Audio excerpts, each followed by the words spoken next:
Hello, good afternoon, good morning, and welcome to the webinar. This is Holy Basil, the Holy Grail. My name is Dr. Juliette Sweet, and I'm really excited to be featuring Dr. Bryce Healy on the webinar today. We are offering continuing education credits for this webinar, and you will be receiving an email either from AANP if you're a naturopathic doctor, or Rebel Herbs if you're trying to get the Ayurvedic credits for this webinar. And let me know if you can, just that you can hear us and you can see us in the question box or the chat box. Just want to make sure that all of our technicalities are good to go before we move forward. And let's see.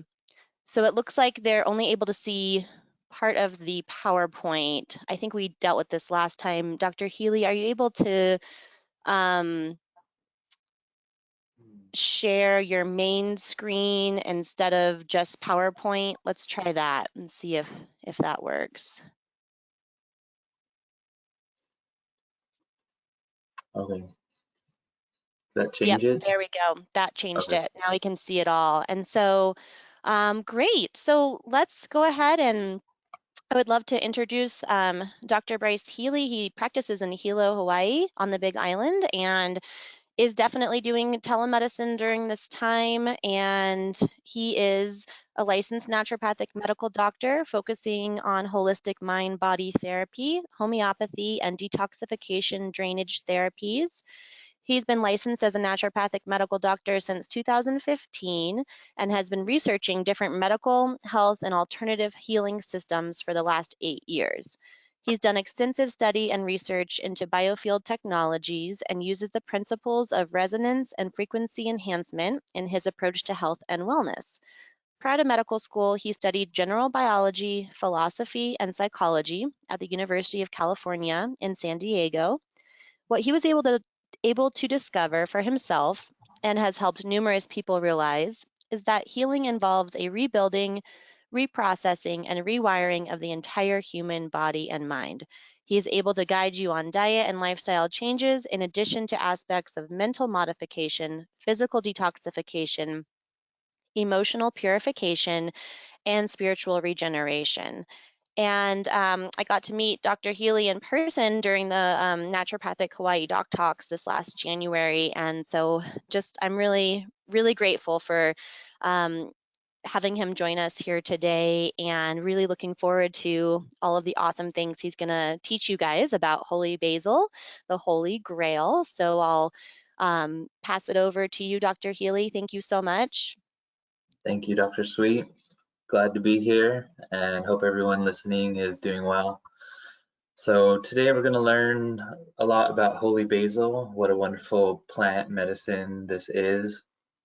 And this first slide, this is actually the plant in an altar. In India, they regard this plant as very special, highly spiritualized, very protecting. So they really honor this plant a whole lot by giving it a special area in their house or courtyard where it's kind of all up on an altar like this. So they regard the soil it grows in as highly spiritual. They regard the water that they give it as holy water. Everything about this plant in India is very holy, special, and sacred. And we'll get to learn quite a lot about it, and hopefully you can feel the same way about it. So I'm not an Ayurvedic practitioner, but it was part of my study. So I have a decent self-study within Ayurveda, and if you're looking to explore that, there's a documentary available online called Ayurveda Science of Life, and it's a really fascinating documentary. It gets really into a lot of the different facets of Ayurveda, and I put this slide in of the naturopathic order. We know this order, but once you start to explore Ayurveda, if you do, you will see that it has a very similar order itself with its own diagnostic techniques, its own treatments and methods. The only thing lacking, I think, is probably bullet number 6. I don't think they really practice or learn pharmacological or other high force interventions, but as far as a system of medicine to treat the whole body, Ayurveda definitely fits within 1 through 5 of our naturopathic therapeutic order. So it's a great study to undertake and just combine with our own ND knowledge. And importantly, within Ayurveda, the Vedas, which is a sacred text in the Hindu religion, is so that sacred text, the Vedas, they stress that treatment should always be done with indigenous plants in the local region. And it has this mindset that illnesses that the population gets can be dealt with by plants that are grown nearby. So that's a really good emphasis on why we use plant medicine and why we should also grow our own medicine, source it locally when available, and use what the land near us is growing for our own health benefits.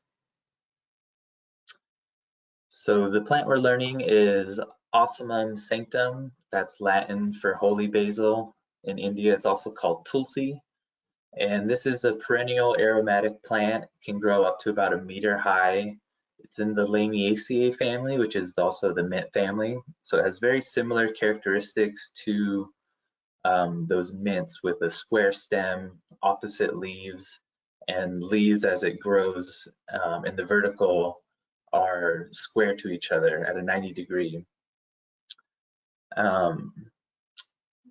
So this plant is a sacred symbol in religious traditions, such as in India. They use it in prayer, they use it in offerings, and they use it for medicine as well as culinary. There's 2 main varieties. There's actually several varieties of Holy Basil Tulsi. The 2 main varieties though are Rama Tulsi, which is a green, and the Krishna Tulsi, which is more of a really purple, magenta, really dark. So this picture that shows probably the Rama variety has a little bit of a hybridization, it looks like, with the Krishna. And so just imagine the Krishna Tulsi is that deep purple that you see in the veins, but the whole plant is that deep purple. And so in the context of growing our own medicine, if you plan to cultivate and grow this plant, it grows very easily from a cutting, just like other basil plants. You take a clipping, you clip off any flowers that might be growing, you put that in water for about 2 weeks and you'll start to see some roots grow. And then once you see that, you can plant it out into some soil, give it some soil to grow in. But very easy to propagate, and it also does grow from seed if you're able to find the seeds. And it's just because it's so easy to grow, it's a really nice variety of a plant to put into your garden, especially if you have a medicinal garden set aside somewhere. And on that side in the garden, it flowers year round. So this plant actually makes a really good food source for bees. Bees are really attracted to it, and it will flower year round, giving the bees a pretty stable food source. So this herb, we're calling this presentation the Holy Grail, and this plant has also been called the Queen of Herbs. It's the incarnation of a deity. It's also called the Matchless One. It's also called Vishnu Priya, which means the one that pleases Lord Vishnu. And it's also been called the elixir of life. And in India, they use it for almost anything. Definitely, it's a daily part of their life, whether it's ritual or medicinal. And we'll get into some of those properties in this talk of why it would be called the elixir of life and the queen of herb. So herbal actions, pretty much a lot of the herbal actions that we've learned about here is a good majority of them recently. Oh, I have it in there, anticonvulsant. Yeah, I did some follow-up research, and it seems like they studied this plant in comparison to a common anticonvulsant drug, and it performed better than placebo. So it has some anticonvulsant properties, which was cool to read and study up on. The main herbal actions that I would use this plant for are in the adaptogen, anxiolytic, and nervine realms, as well as the anti-inflammatory, antioxidant realms, as well as a tropho-restorative for the heart, liver, and the brain. During tincture making, if you're making your own combinations, and there's several ways of formulating a tincture, but because we have such a wide variety of different herbs to use medicinally, I think there's oftentimes better suited herbs as a primary herb in a tincture combination, but this herb will definitely fit well in almost any combination as a secondary herb or as a supportive herb, owing to just how many different herbal actions it has and the benefits that it has, whether it's just as an antioxidant to help boost the body or adaptogenic to modulate stress response. Basically, you can't go wrong mixing this herb into your formulations. It's just that wonderful of a plant. So some of the energetics, if you're interested in that, it's pungent, bitter, and warming. So those three qualities itself makes this plant a tridoshic plant. Pungent comes from a lot of the volatile oils, and that has a heat-like quality to it, kind of like with ginger, how it has a spiciness to it. The bitterness is pretty mild as a tea. It's definitely not bitter like you would think with other liver type bitter herbs like gentian or even dandelion. So the bitterness is really mild, but it is a quality in there that you can taste and pull out. It's also warming, and specifically it reduces kapha, helps to reduce the phlegm because of that pungent warming quality, but it's supportive to all the different doshas. The taste of it, the gunas, is dry and light, so that makes it a vata and sattvic herb. And a question from the past session was, what about if someone is already too vata? Will it make them more dry? And I'm not an Ayurvedic practitioner, but in my experience with this herb, it's not overly drying. And because it's tridoshic, it should just be really supportive and help the body balance out, regardless of which dosha they have as their sort of their main dosha. So if you do a meditation with this, it's very common to see purple and violet colors. And one way that you can do a meditation with this plant is after you've taken some time, maybe do some breathing exercises, or just have a little bit of some quiet time to get into your meditation state and get into that flow state. Then you would just take a sip of a tea that you make with the herb, and as you're sipping it, if you direct your internal gaze upward, you should be able to notice a brilliance of purple or violet color kind of come out from drinking the tea. And the areas that this herb works on as far as the energy body is the third eye chakra, the pineal gland chakra, and the crown chakra. But it's also supportive to the entire energy body, the entire Kundalini system, because of just how amazing this plant is. It's definitely highly spiritualized and has an amazing aura.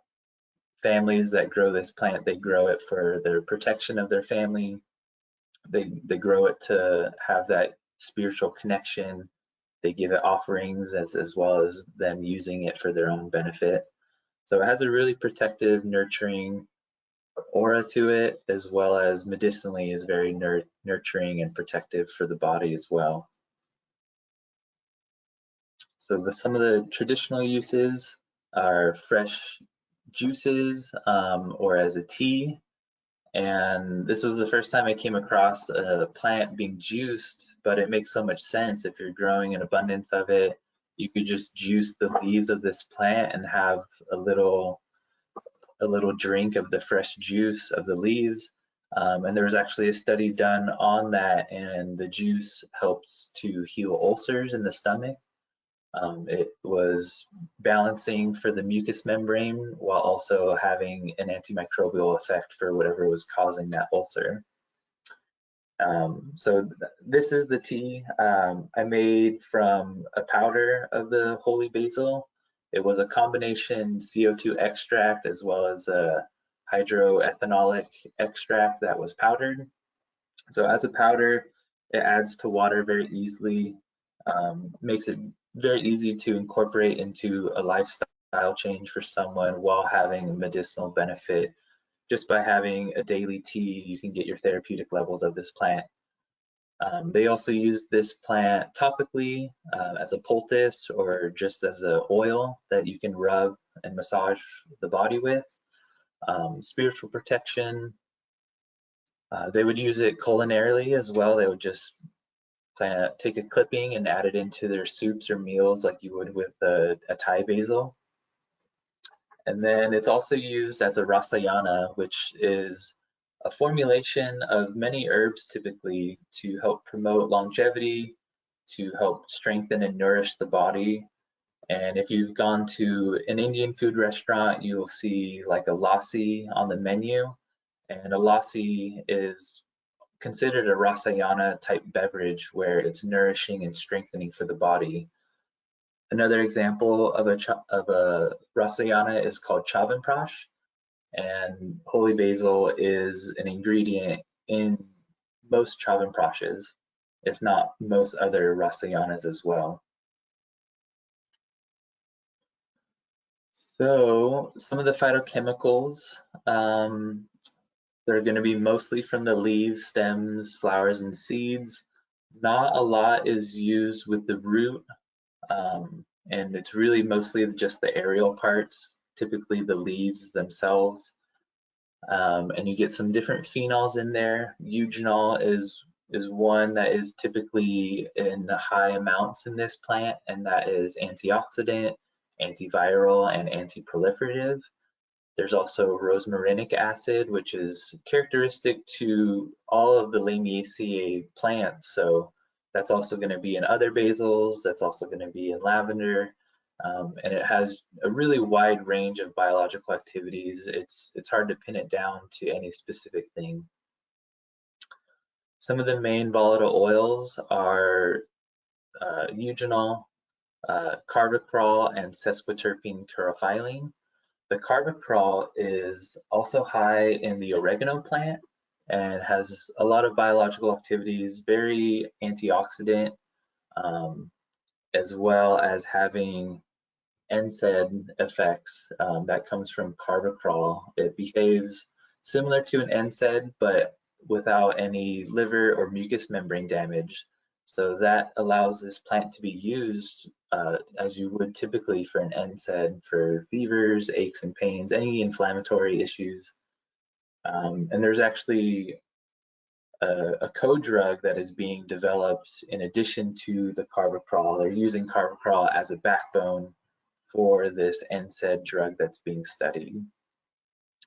Sesquiterpene chlorophyllene is an anti-carcinogenic molecule and as well as cytoprotective.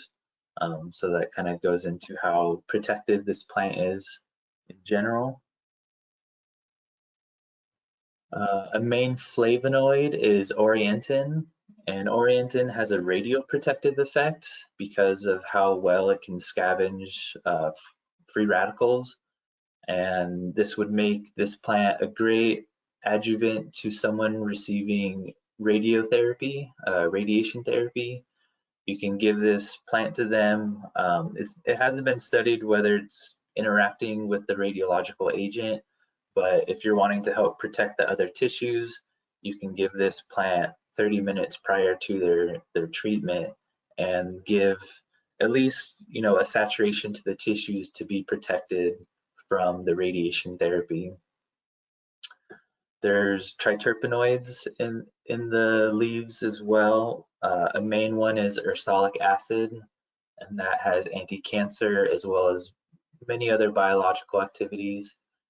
This compound is also found in the epicuticular waxes of apples, um, which is kind of just an interesting correlation of this plant to other plants. Kind of shows the plant kingdom has really broad spectrum coverage for these different phytocompounds. So the apples, it's in the waxes of the skin. For this plant, it's just part of their juices and the leaves and whatnot.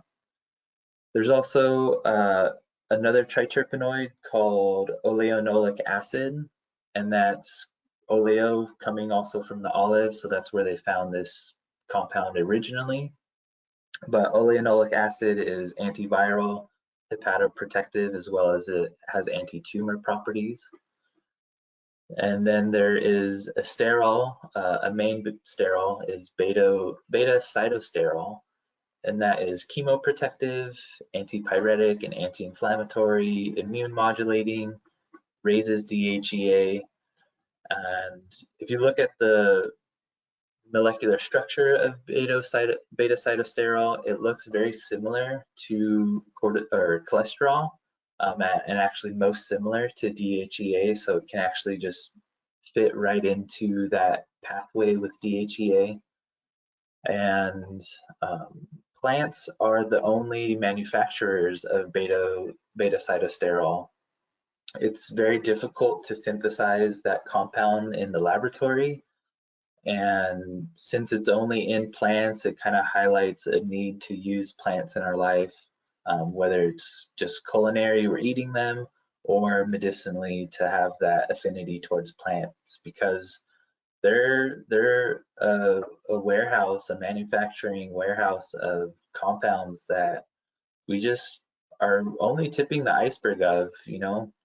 Um, they're doing a lot of scientific research on these phytocompounds and chemicals, which is great, but there's also so many other compounds in the plant that we don't know of that are maybe helping make these main compounds stand out more and have a better action. Maybe they're doing some other action that we don't know of. So these are main phytochemicals in the plant, but we also know that plants have a really beneficial entourage effect when you just use the whole plant versus trying to isolate and use specific compounds. So we can only highlight specific compounds that seem to have the most activity, but I really think that the benefit of plant medicine comes from using the whole plant source, using all that that plant is giving to us, and get that entourage effect with a whole lot of different phytocompounds that we don't understand a lot of.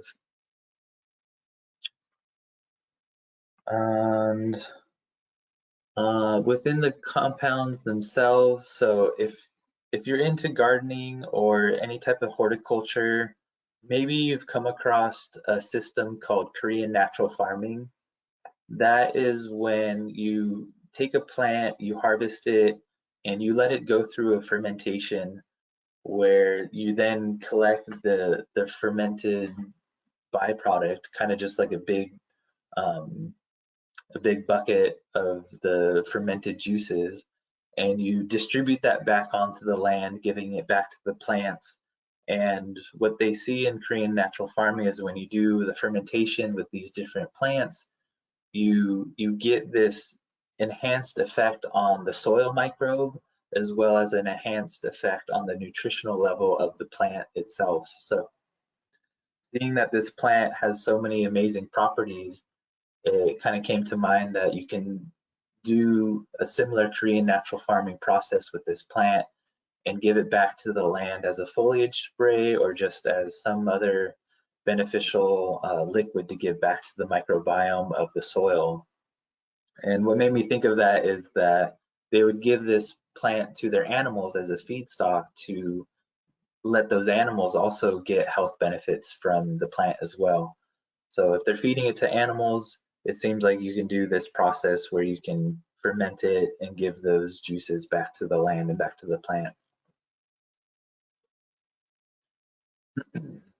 Some modern uses are going to be mostly with the tincture making as well as with teas. But again, you can also use it topically in the oil or as a poultice. Definitely you can use it as a wound wash, and probably find some really good effects topically with this plant as well. In our modern day, we use it mostly as the adaptogenic side to regulate the HPA system, reduce the sympathetic dominance, get someone out of that anxiety, fight, flight, freeze response. And as well, on the other side, it can help to with mood. So someone with depression can help raise their mood. It also has benefits for cognition and memory. So that's with conditions like dementia and Alzheimer's. I was trying to look if there were any studies done specifically for these conditions. I wasn't able to find anything specific relating to Holy Basil and these conditions, but certain compounds of the plant are being used for dementia. Like carvacrol was one that I found.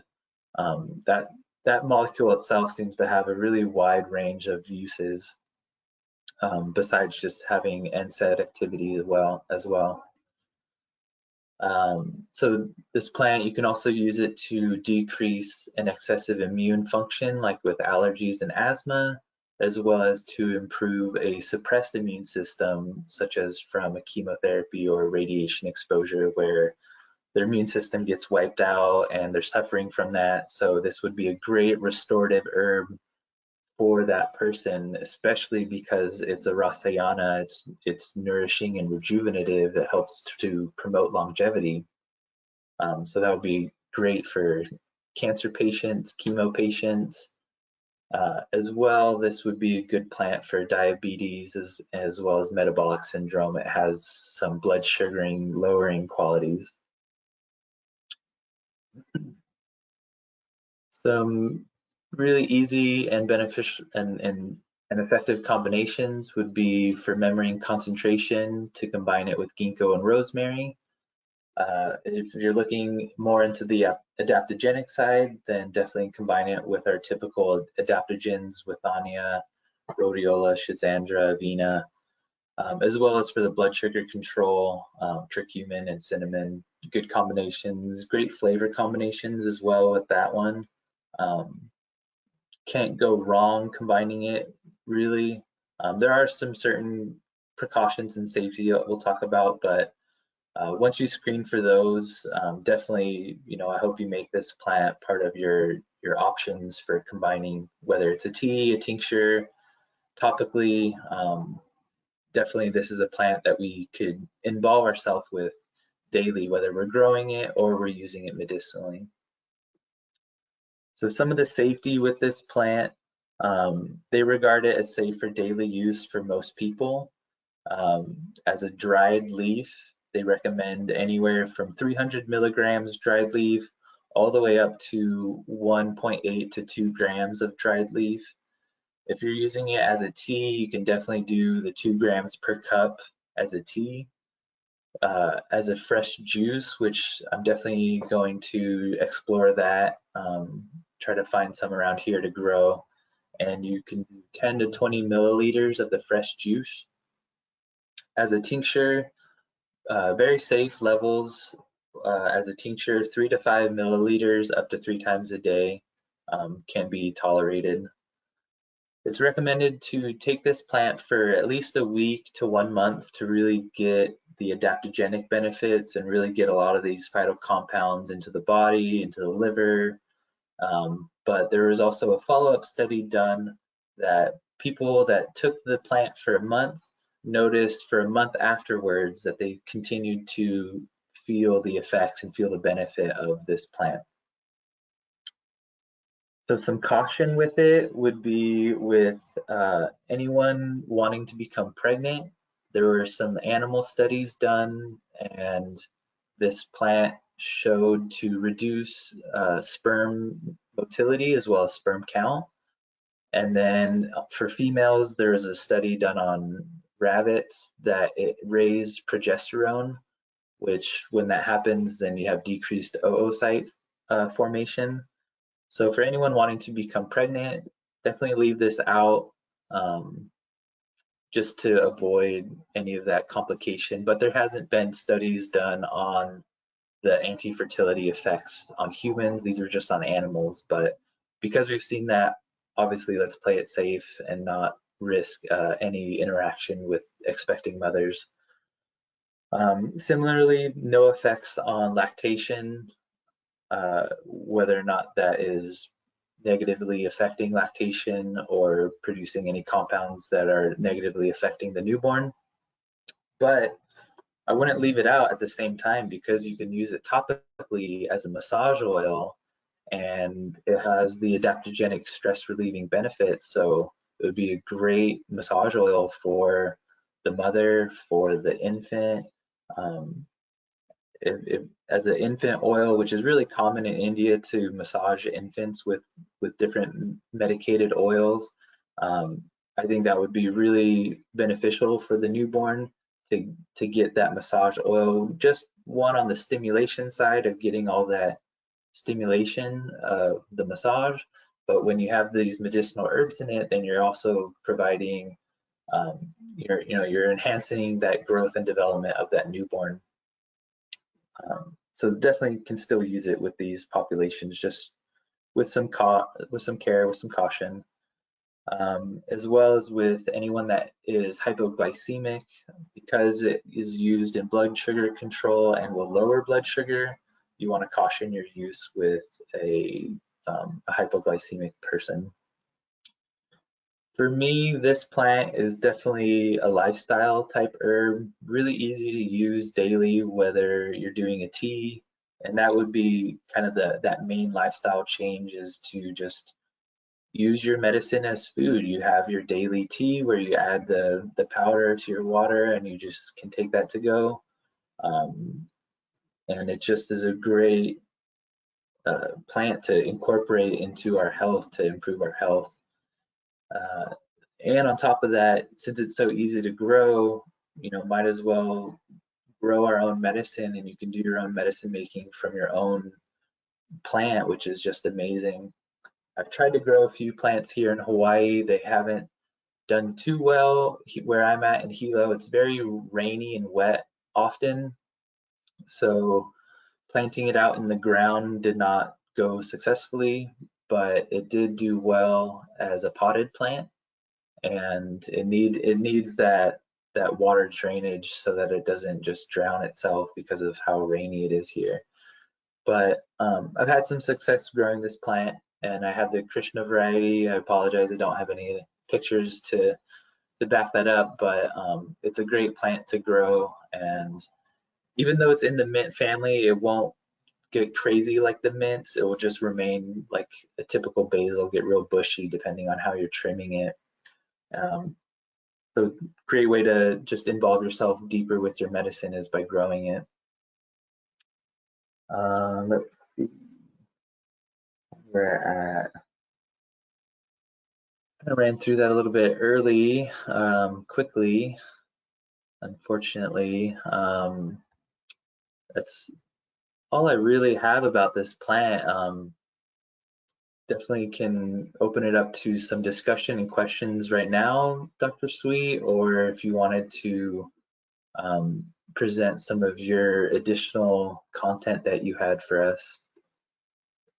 Great. Well, this has been so amazing, and just to be able to look at this plant in so many different lights and to be able to hear from you from your personal experience about how you use this plant. And I would say, we could open it up right now to questions if anyone has anything for Dr. Healy. And then I did prepare a little bit of information on Holy Basil as an antiviral, since we are in a current situation where it's probably all on our minds. So if anybody has any questions, feel free to go ahead and put them in the chat box, and we can ask Dr. Healy for any clarification, or, we're open to discussion too, as far as, we're all practitioners here, and if you have an experience with Holy Basil or you're using it with your patients, it's really fun for us to kind of connect with you on that level as well. So,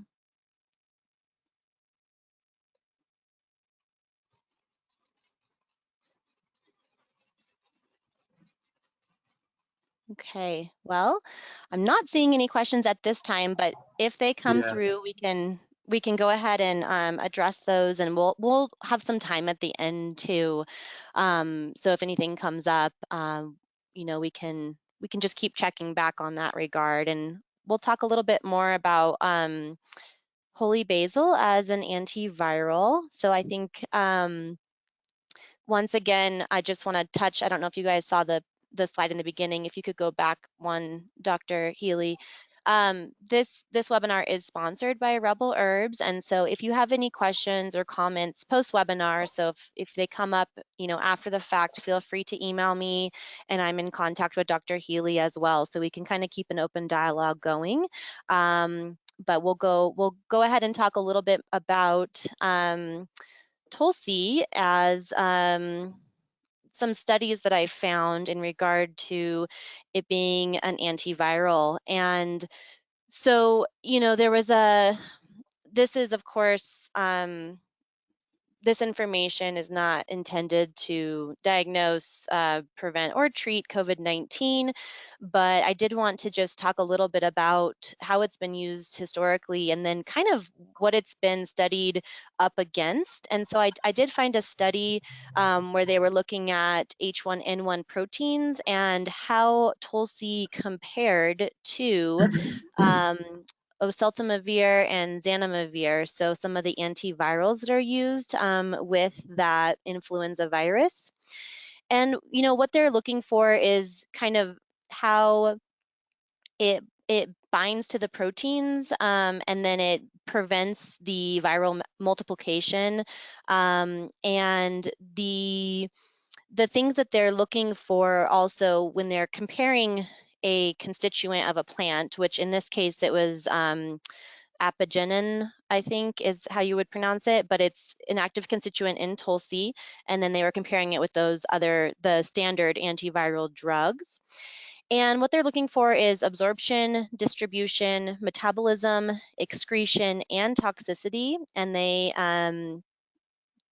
abbreviate that ADMET. And so, but what they found was that the molecular docking of the apigenin from Tulsi with H1N1 proteins actually showed stronger binding energy, and it had really good ADMET property compared to oseltamivir and zanamivir. And so they basically in this study were just recommending, hey, let's look at this further in vitro and in vivo studies and see how we might be able to use something that creates less toxicity for the body and also is, if not just as good, but better than the standard antivirals that are used for H1N1. And so, as we know, viruses are always transforming and always changing. And so, the next study I found was actually looking at H9N2.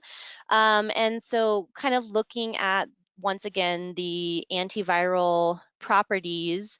And it was not just of Holy Basil, but they were also looking at acacia as well. And they were looking at the different types of extracts as well. And it was the leaves of the Holy Basil, a crude extract, a terpenoid extract, and a polyphenol extract. And they were also looking at the same extracts of Acacia arabica against the H9N2 virus. And this was an in ovo model, so they were looking at chicken eggs for this one. And so what they found, well, they were looking at the different extraction methods, of course, and then also dose dependency, time dependency, so the therapeutic qualities, and prophylactic. And they were once again looking at how these would be binding to the proteins of the viruses. And what they found was that all the extracts of Holy Basil, so the crude, the terpenoid, and the polyphenol, as well as the acacia, showed significant virucidal activity However, the crude extract and the terpenoid extract showed highly significant as far as decreasing the virus genome copy with the lowest numbers. So the lowest dose and then the ability to decrease that replication of the virus. So kind of looking at the prophylactic properties here. And then also the acacia was beneficial. So if we're thinking about kind of what Dr. Healy was mentioning when it comes to using plants that are, easily grown in your areas. It might be something that in one area of the world they would be using Holy Basil, and in another area they would be using more of the acacia species. But very beneficial in regards to, it says it shows promising antiviral properties against the H9N2 virus. And so we'll look next at actually a study I found. Of course, everyone is searching and searching for things that are going to be beneficial for COVID-19. And as this virus transforms, what can we do in the future? And so I found this study that they're looking at the possible role of Tulsi, which is really great. And obviously what we're talking about today. So I wanted to share this with you, and these are all available in full text as well. But here's the reason why. So as Dr. Healy mentioned, Tulsi is being used in the management of pain. It's also helpful for diarrhea and cough and fever, which are common symptoms of COVID-19. And so, if someone's getting it, how can it be beneficial? And then it's lists all of these studies about why they're considering Tulsi, but it's been used in the management of fever ranging from normal to malaria type fever. The leaves, in addition with cow ghee, were described as the best medicine for pneumonia. And so there exists a strong scientific evidence for the antiviral effects. So thinking about prevention, and then also how can we help the lungs once there is sort of a pneumonia happening with these patients. And so it says Tulsi has been proven to be effective in inhibiting several deadly viruses like Newcastle disease virus, vaccinia virus, and infectious bursal disease virus. So looking at other viruses where it can be helpful, inhibiting that replication of the viral load. And then Tulsi was administered for patients with viral hepatitis as well as encephalitis. And interestingly, there was an increase in the survival and symptomatic improvement in the Tulsi group when compared to control. So looking at inflammation on a very systemic level. And then another study proved improvement of respiratory parameters and relief from symptoms of asthma within 3 days of consumption of Tulsi. So really kind of a lung specific and also adaptogenic, as Dr. Healy mentioned, working on all of the different levels of the body. One thing that, I want to point out is it says it restores physiologic functions, but also the psychological functions. And I think a lot about where we are right now. And yes, there is the concern of COVID-19 actually, having it and dealing with it and surviving it, but all of the other aspects that are coming up now with what, stipulations are being put in place in different communities, and just the fear and anxiety and depression and sadness. People are missing big life events. I had to watch one of my friends get married last weekend over the internet instead of being there in person. And, just how can this plant be sort of that daily tonic and helpful for the stress and the psychological impact that we're all dealing with, and your patients are dealing with. And so I really like that idea of having it be part of our lifestyle and kind of incorporating it just as a friend right now that can be there to help us. The other things in this study that it talks about is the antioxidant molecules and enzymes, and how it helps to protect the cells and the membranes from being damaged by toxic substances. So thinking once again about that radiation therapy that Dr. Healy mentioned, but also, what sort of toxicities happen when we're sick and there's a virus creating, all the havoc in our body. Tulsi boosts the immunity of the body and helps to defend the threatening virus, helps to create a defense against threatening viruses as well as bacteria. So that's kind of the most recent research I found. And then we have another study on the next slide that is just an interesting thought as we are, sort of in this shortage of hand sanitizer and toilet paper and all of that. This was a hand sanitizer that they were studying for using in the hospitals or clinics. To be able to help decrease nosocomial infections. And you have your basic, your alcohol, water, and glycerin, and that sort of thing. But then they were adding Tulsi and Nulgiri, which is actually eucalyptus. So they were using Tulsi and eucalyptus, and basically seeing how the antimicrobial effects of these plants. We're working on the different species of bacteria as well as some fungus. So there was no viral, study with this one, but when they were comparing it to ampicillin for bacteria or amphotericin B for the fungal, they found that it was actually more effective to have those plant ingredients in there. And so just something fun to think about when it comes to using plants in different ways. It says the immense potential in establishing the use of antimicrobial herbal products as a measure to control the multi-drug resistant microbes, as well as check their spread through hands from one geographical region to another. So how can we work on kind of helping this evolution of these bacteria and viruses as they move from region to region? And we're, as you can tell, we're using stronger and stronger drugs, and these microbes, just like us, their job is to evolve and survive. So we have to, look to our friends, which are the herbal, you know, the herbs around us, and be able to think about ways that they can help keep us safe. And so let's go ahead and talk a little bit more about Tulsi as a, do you know there's a mantra here for prosperity and health. And so you can think about using Tulsi, as Dr. Healy mentioned, in meditation, and how really honored and just it's a reverend plant in India and a lot of places where there is this tribute to it within the households. They usually have the plant growing out in somewhere outside of the house. It's meant to be a protector. And so there is this mantra here, as well as a little bit of mythology around Tulsi. And the mythology is that during ancient times there was a demon, and his name was Jalandhar, and he reigned in a way that was not pleasant. It was through shock and terror, and but he was a very brave and powerful warrior.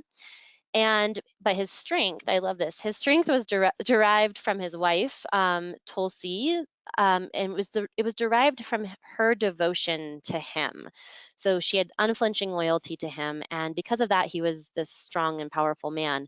But so he was unconquered, and Lord Shiva, the god of destroying all evil, was approached, and they came up with a plan to take down Jalandhar. And they were going to do that by basically taking away Tulsi's chastity. And so this would render Jalandhar powerless. And so this was done, and Jalandhar was actually killed. So Tulsi is actually the reincarnation, and basically this goddess, this deity, and so looked at as sort of a powerful physician in itself. And actually they do a ceremony during Hindu marriage where they will take Tulsi and actually clothe it in a sari, so that's the bride, and then the groom is actually Vishnu. And so the rituals are mentioned, and there's a lot of mythology and different versions of the story, but it's a really beautiful thing. They actually have a festival observed all over northern India, which has a special significance. It's observed. I think it has something to do with a different moon cycle or something, but it marks the beginning of holy wedding season for the Hindus. And, there's just a lot of auspicious mythology and beliefs and just honoring of this plant. And so I would love to hear from any of the audience members about their experiences with Tulsi, if they are using it with their patients. And so there is a comment here. This herb supports people that have been raped. The virus has raped people of their livelihood, intimate relationships, so good to use in food or tea every day to denature this energy of violation. I love thinking about that. When it comes to us needing support on all the different levels, physical, mental, emotional, and spiritual levels. How can we regain a sense of completeness and wholeness and protection? And so thank you so much, Valerie, for sharing that comment. And Dr. Healy, do you have any other thoughts in regard to Tulsi, or any experiences with patients clinically? Yeah, two things. One, with the mention of the protection and the water, it reminded me actually that uh, so there. I don't know if you've have looked at different like trends or anything, but there was for a while this really big trend on decalcifying our pineal gland, that through our water source we're getting these inorganic compounds to start to calcify in our pineal gland, a major one being fluoridated water and fluoride calcifying the pineal gland. So there's a big movement on like awakening and activating our whole body system, getting our pineal gland activated. So I looked into that a little bit, and actually there has been a few studies on how Tulsi added to water will defluoridate it. So there hasn't been studies on what that might be doing as for fluoride excess in our body. The theory on the fluoridated calcified or the calcified pineal gland due to fluoridated water is lacking. But if you're still looking for something to help our body heal and get rid of excess toxins, this plant would definitely be a really good help with that. And the study that was done with water showed that in as little as 30 minutes of the whole plant just sitting in water, there was 40% less fluoride in the water. And that is the whole plant. It wasn't macerated to get like more surface area or anything. It was basically just the picked leaves put into the water and let to sit for 30 minutes. And they did it in several trials, so it was a range between 25% to 40% of fluoride reduction just by having that plant in the water. So it'd be really cool to see if there's any human studies on our own body. I think that's just a really interesting caveat to our scientific study is, what is going on with our different levels of our body and how they interact at a base to our physiology, to our physical body. So that calcified pineal gland, as it relates to diminished spiritual awakening, this plant would definitely be a plant for spiritual awakening because it's sattvic in nature.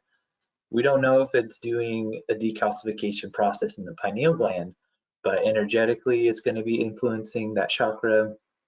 Physiologically, it's going to be reducing oxidative stress and damage. It's going to be adaptogenic for our body, which is going to help lead someone on into spiritual awakening. So that's a really interesting part of it. And then with my patients, it's not my only intervention with patients. I do a lot of homeopathy. And actually, I have not looked at the Materia Medica as a homeopathic remedy for this plant yet, but definitely will be part of my study. But I mostly just have people do lifestyle change, and with that, a new routine. And adding this into the routine, the feedback has been that they love it. They love the taste. They combine it with some of their other already favorite teas. I think it combines well with green tea as well as with yerba mate. If you enjoy those teas, then this would be a good benefit to it. One specific case of mine has been really enhanced by this herb. Just having her do a twice daily application of the tea. She just felt that it made a switch happen to her stress response. She was feeling less anxious and stressed out, more capable of handling her day-to-day task that she's required to do. So this plant as an adaptogen is definitely, I think, could be much more used as an adaptogen for people. I think we often go straight to adrenal system type herbs like the Withania and the Schizandra, but I think we can do a lot more adaptogenic benefit incorporating Tulsi into someone's regimen. That's what I started doing, and the response has been positive so far. Definitely haven't had adverse reactions or any negative feedback from having people start this plant. Wonderful. Thank you so much. And we have a comment. I sense this plant will be vitally important as this storm settles down, dealing with PTSD, etc. And I would absolutely agree with that. And I think what Dr. Healy mentioned in the beginning too, as far as this being sort of a synergistic herb that can just help, within an adrenal formula or adaptogenic sort of the Rasayana mentality in Ayurvedic medicine that, yes, it can be very potent and powerful as a daily herb that you're using part of your regimen to be supportive, and then also as part of a formula, and just thinking about how it kind of is synergistic. I would look at it sort of in that way when it comes to formulating, and I'll often use it with my patients depending on their situation. But definitely, if there is a bit of the cortisol, stress, and blood sugar dysregulation, this herb can be really great when it comes to helping that stress response and also regulating the blood sugar. And it's non-stimulating, like some of the other things we might think about. Let's see. So Dr. Carla Koch was mentioning she's just happened to be using Tulsi tea daily for its adrenal energetic support, along with an alternative blend of Melissa for extra calming, plus antiviral during this very stressful time. I didn't realize Tulsi was quite so perfectly suited to daily use right now. Well, I'm so happy to hear you're keeping yourself healthy, Dr. Carla Koch. We need you. Dr. Carla Koch is in Albuquerque, New Mexico. And absolutely, so thinking of it as sort of that adaptogenic, but also antiviral properties. And I was really excited to find, the fact that they're doing some research. So anyways, we are about to be finished here. If there's any last comments, please feel free to ask us. Or like I said, if you have anything that pops up in your mind after the fact, feel free to email me, and we give us a couple weeks for your CE certificates. If you are in a situation where you need it as soon as possible, then reach out to me directly. We've got a lot going on, obviously, with administrative stuff and different avenues of the company, and we are all trying to kind of manage things at this time with a skeleton staff and everything. But we're doing a great job getting all the products out and being available and continuing to do education. So Rebel Herbs is excited to be supportive to all practitioners during this time and to also help your patients. And so, we will look forward to being with you again. And I just want to, give a special shout out and thank you so much, Dr. Healy, for being here today and sharing your knowledge and wisdom Thank you. and perspective on this awesome plant. It's been so great and refreshing to have you. So thank you. Thank you. And I hope everyone Mahalo. has a wonderful, wonderful day. Yeah, mahalo. Aloha.